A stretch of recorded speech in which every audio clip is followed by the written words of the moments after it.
New Thought Media Network. We are a global broadcast network of positive music, media, and entertainment, inspiring humanity's evolution along the journey of enlightenment and creating a world of love, peace, empowerment, and prosperity for all. New Thought Media Network. Positively inspiring.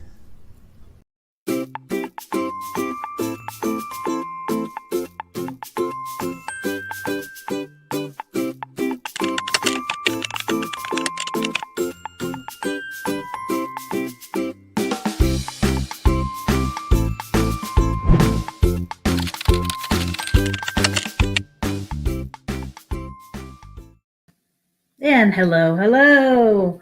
Welcome, everybody. Hello, and welcome to New Thought Media Network. And I am Reverend Lisa, and I am here to talk to you a little bit about your inner dazzle. Today, we are going to focus on spiritual practices, and we're going to talk a little bit about Feng Shui. So that's what we're here to do today. So thank you very much for joining me. Today is March 17th, 2021. Happy St. Patty's Day. I got my earrings on. See, I'm ready for St. Patty's Day. And I am part Irish, so, it's all good. I'm going to go to dinner tonight with one of my friends, and it should be lots of fun. Anyway, thank you for joining me, and I'm so glad that you're here with me today. So we're going to talk a little bit about your inner dazzle. So what is your inner dazzle, you might ask? So what is your inner dazzle? Your inner dazzle is that innermost part of yourself that is truly connected, that innermost part of yourself that is joyous, that is full of joy and wonderment.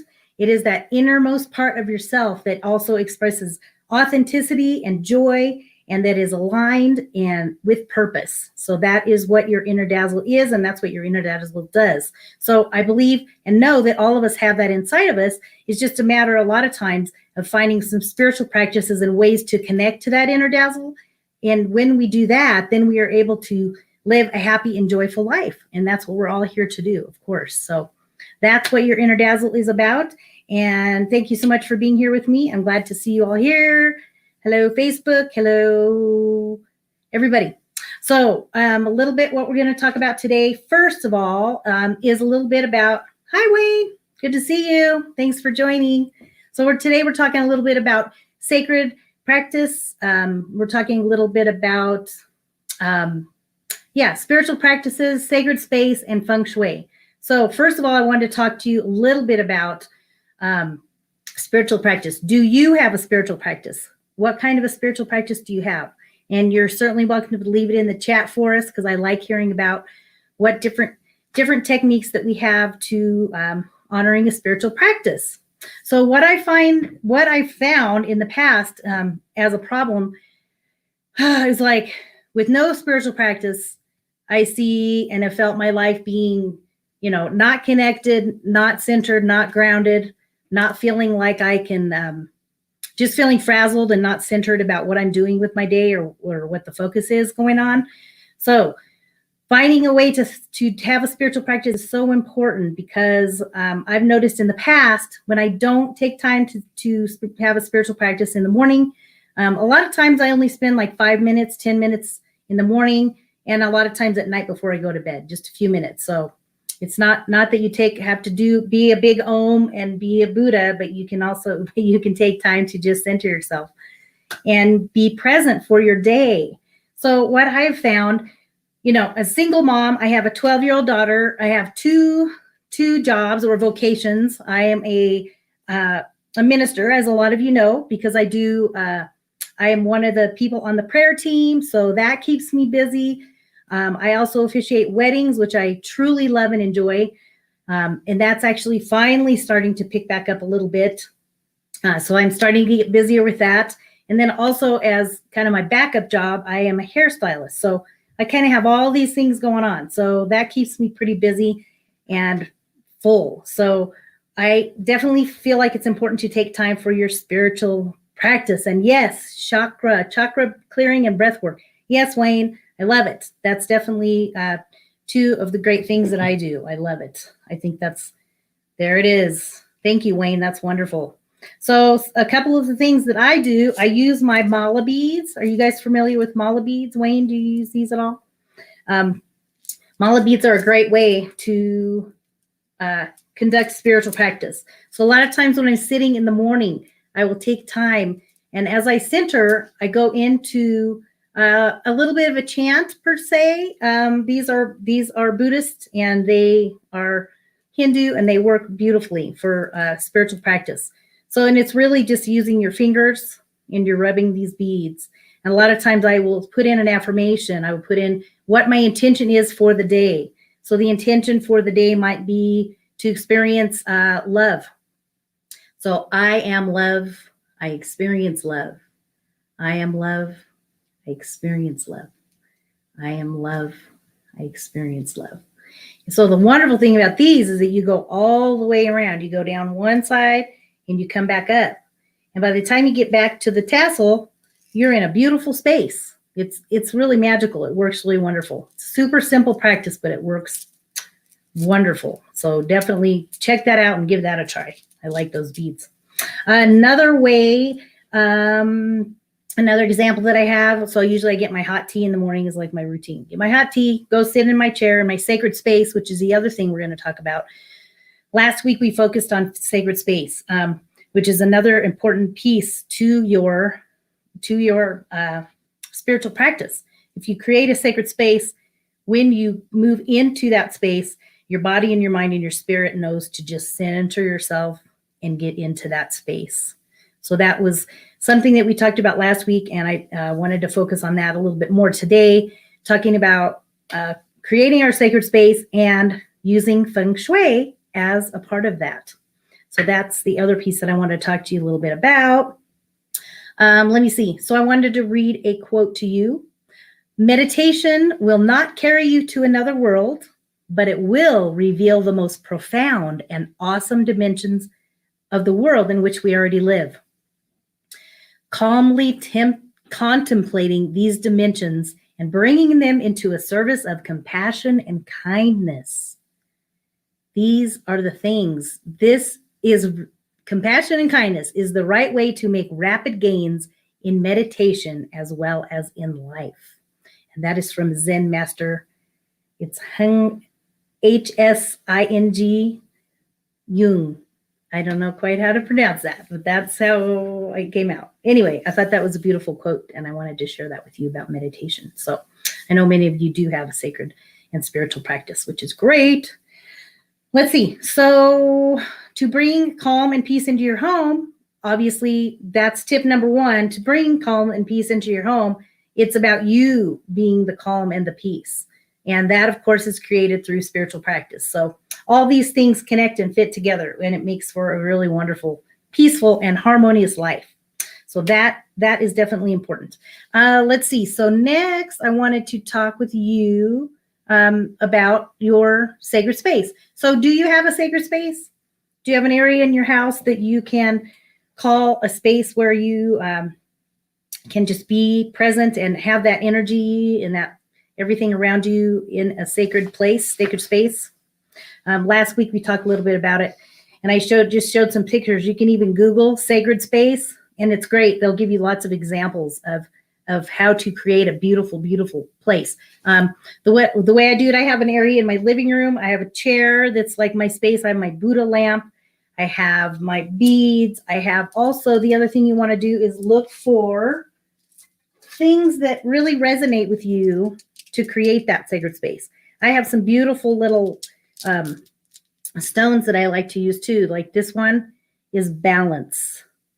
And these are great too. These are like worry stones, so you can use these. Another one I have is faith. Faith. I like this one too. It's kind of see-through. Anyway, so those are some beautiful ways to make your space sacred. I also have a picture of my daughter sitting there. I also have a candle, because you know I love candles. You know I love candles, Wayne, right? That light shining, it just really brings you into focus. So those are some elements to making your space sacred. Yeah, so I wanted to talk to you a little bit about the sacred space. So what I found when I moved into this townhome 2 years ago, I had gone through divorce and been through a really challenging situation. The space that I was in, that I was moving into, was not at all what it is now. And I really had to recreate it in many, many ways. The paint was awful. The kitchen was like bright blue, and there were like, it was really old carpet and kind of dingy paint and everything. So we had to completely redo this whole place. So we had to get new paint. Now it looks way better. I did a nice neutral colors. Neutral colors are calming, so it's great to use neutral colors when you're creating your space. And then the other thing I did was sage. I don't know if you guys are familiar with saging, but clearing the space and the air also is another great technique when you are going to either meditate or create that sacred space. Clear the air, clear that space. So that was definitely another thing that I felt like was very important, to clear that space. And then the final piece, once I got all my stuff in here and furniture, and we got the bedrooms done upstairs, was to have, I had some friends come over, as I wanted to make my space full of love. So that was a really important piece. And I felt like it really did change the whole dynamic of the space. Once I had some friends over, we did a blessing on the space. And then from there, I just felt, it began to feel like a little bit more like home. So I'd say probably 6 months to a year after that, it actually felt way more like home after that. So that was another wonderful way to create that sacred space. Okay, so I want to talk to you a little bit about Feng Shui. You guys, are you familiar with that? Have you used that at all? Wayne, are you familiar with Feng Shui? Wondering. Yes, I wear a big, oh, good. Yeah, this is great. I wear a big necklace full of magical rocks. Yeah, I mean, that's what I got. I got mine right here. They're magical and they're wonderful. That's awesome, Wayne. Very clever. I love your wording. Thank you so much. So, so let's see. I wanted to talk to you a little bit about Feng Shui in your home. So we did talk about sacred space and what that means for you. Last week we talked about that. So these are some ideas for you as you're prepping your space. So you're going to ask yourself, what does sacred space mean to me? Secondly, you're going to declutter the space, or, as much as you can. And then meaningful items, which we just talked about, meaningful items in your space. So Feng Shui, does anybody know what that means? What does Feng Shui mean? I'm going to read to you about what Feng Shui is. So this book is by Stephen Skinner, and it is Feng Shui, The Guide to It. And this is a great book because it's nice and simple, and there's like lots of pictures and stuff, which I really like. And they give you that's the symbols for Feng Shui over there on that side. It was pretty cool. So let us look at Feng Shui and what it actually means. In Chinese, the words Feng Shui simply mean wind, water. This gives us a hint that this subject is connected with the natural elements. And as we know, in spirituality and working with meditation and connection to God, we connect ourselves through the spirit, through these natural elements. Also, we know that both water and air are fluids. So flow is a part of the meaning of Feng Shui. Lastly, these two things, air and water, are absolutely crucial to human survival. Air and water, it's who we are. So when we put together using these interpretations in a single term, they refer to the energy behind life.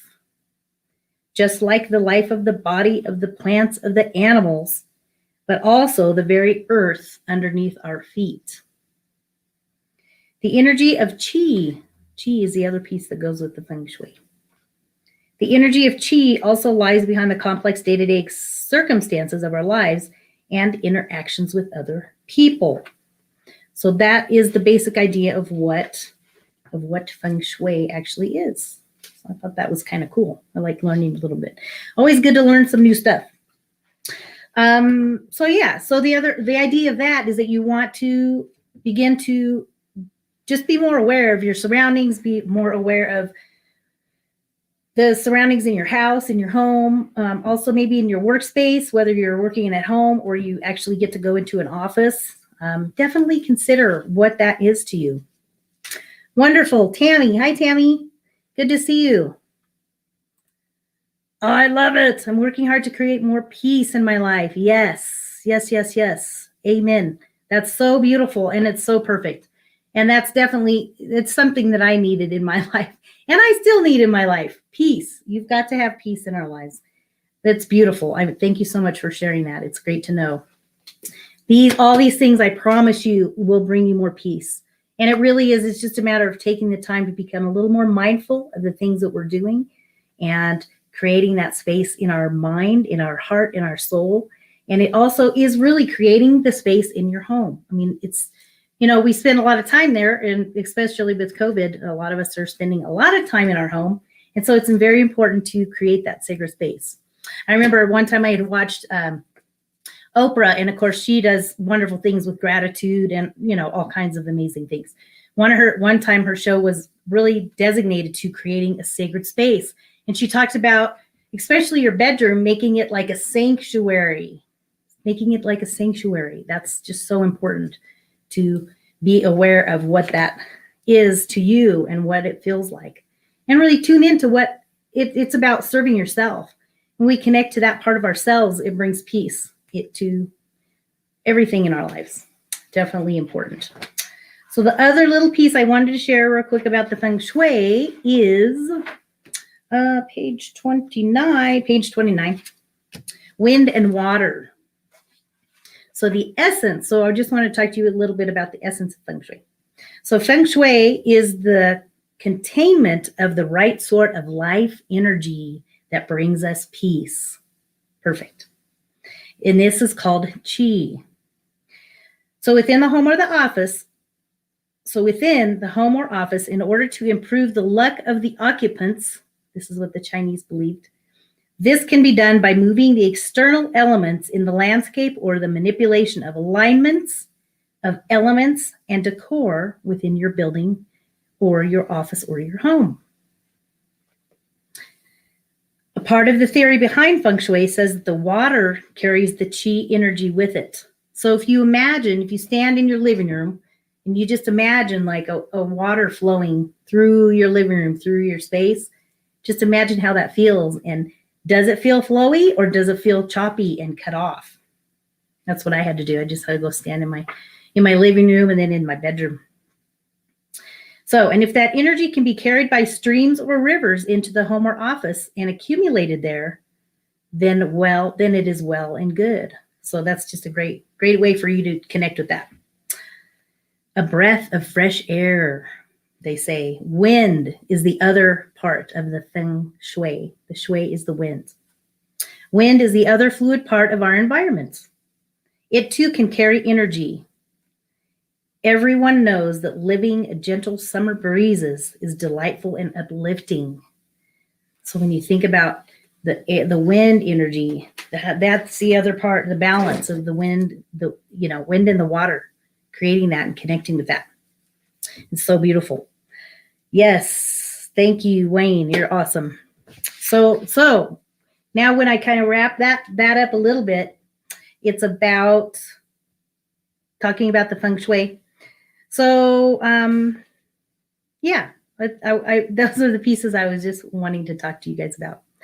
So the outcome of doing these things. So the outcome of creating your own sacred space, the outcome of practicing some type of spiritual practice, and then the Feng Shui. When you put those together, that equals peace. It equals harmony. It equals balance, more balance in your life. And we definitely all need more of that, especially from this last year, what we've all been through, moving up into the new year.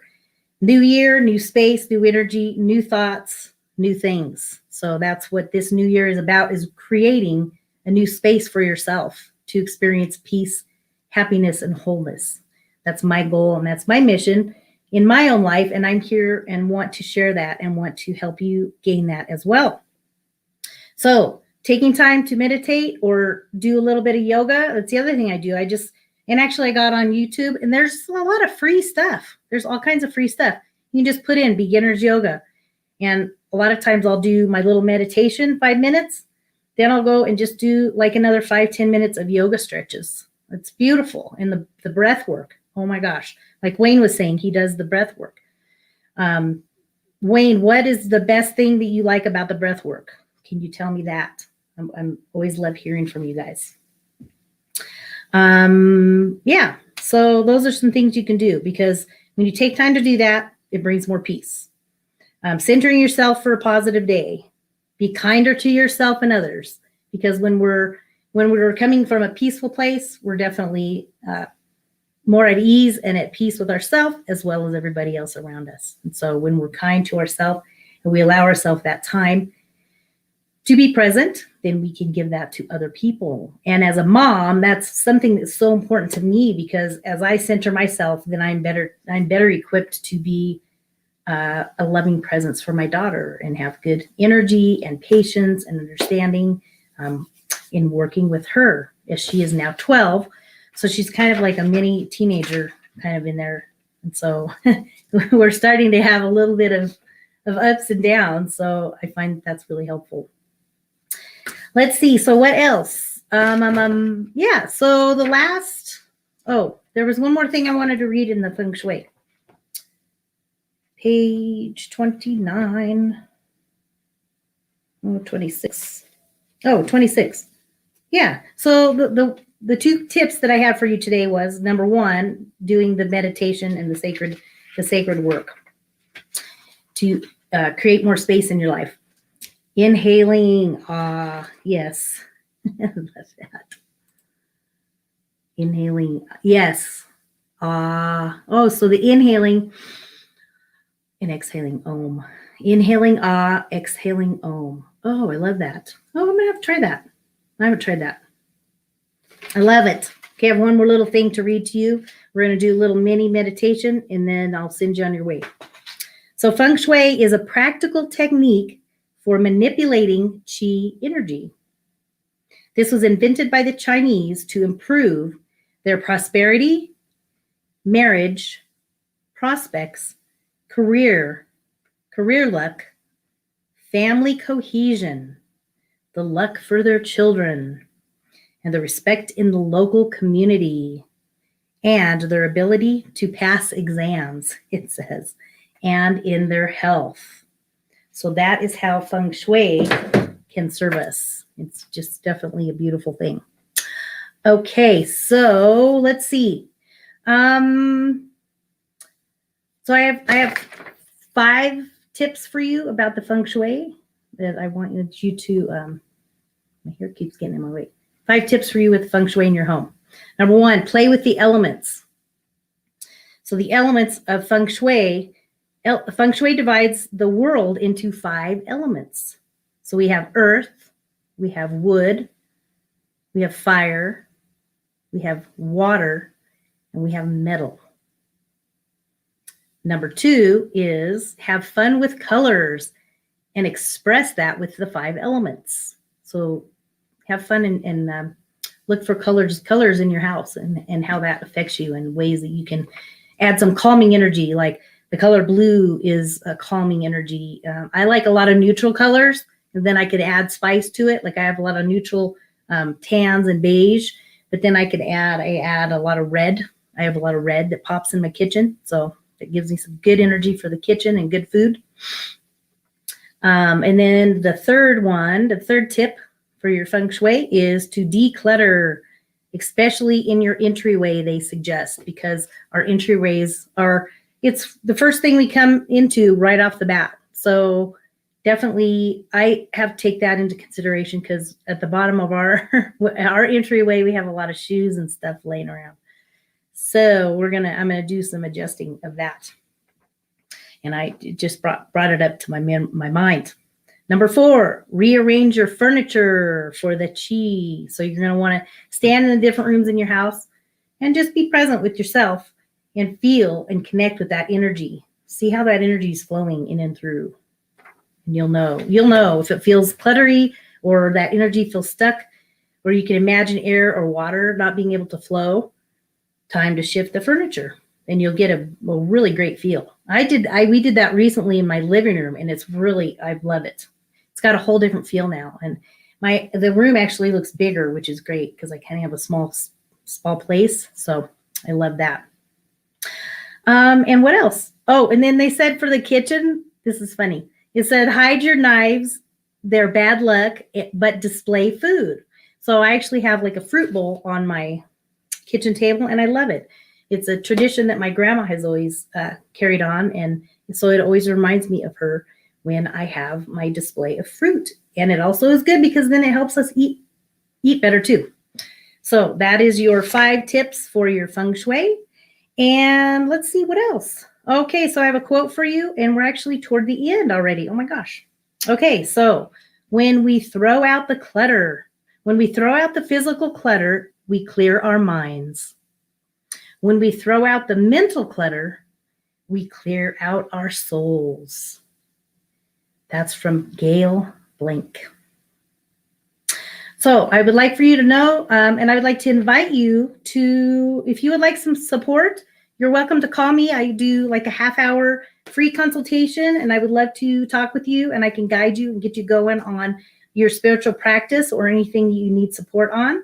So I would love to see you and hear from you. You can go right to my Facebook page, facebook.com, and go to spiritual resource. You can also go, I have my, there you go, Lisa@InnerDazzle.com. So Lisa@InnerDazzle.com. You can go there and connect with me there, and I would be happy to support you. So we can do some work with that. Also, I would love to invite you to subscribe to my YouTube page, and that is Inner Dazzle LLC. And so if you just go to YouTube and you put in the search bar up there, Inner Dazzle LLC, you can go right on there and get on my YouTube page. I also want you to get on to New Thought Media Network's page. And I know, Wayne, I believe you already are on there because you're connected with all the great stuff. Because we have wonderful programs, lots of tools and techniques to support you. And then also, if you'd like to support us with a love offering, of course, we are always going to receive. And we know that as we give, we receive. So it's a law of reciprocity, and it works as a benefit in both of our lives. So your tithes and gifts and offers are greatly appreciated to keep these ministries going. Go to newthoughtmedia.org, or it's ntmedia.org, and then you click on the donate button. There's also a spot up above. I believe you can just click on the link on the Facebook page. So ntmedia.org, click on donate. You can also donate to Reverend Lisa, and I have a Venmo. It's Rev Lisa 1. So you can also go to that, my Venmo, if you are so inspired or want to support me. I appreciate that dearly. And I think that is all we have time for today. Thank you guys so much for joining me. Wayne, I really appreciate your presence and being here and talking back and forth with me. Oh, and Tammy, thank you so much. It's just such a pleasure to connect with you guys. I just love being here for you. And that's my whole mission, is to be here to love and support you. So love-based thinking will rise like a wellspring. So true, Wayne. Thank you guys so much for being here today. And know that our time together is a celebration of your personal empowerment. And then we always like to end the show with, leave them dazzled by your presence. Thank you for being here. Peace and blessings. We'll see you next week. We're talking about intuition. See you then, 1 o'clock next week on Wednesday. Bye.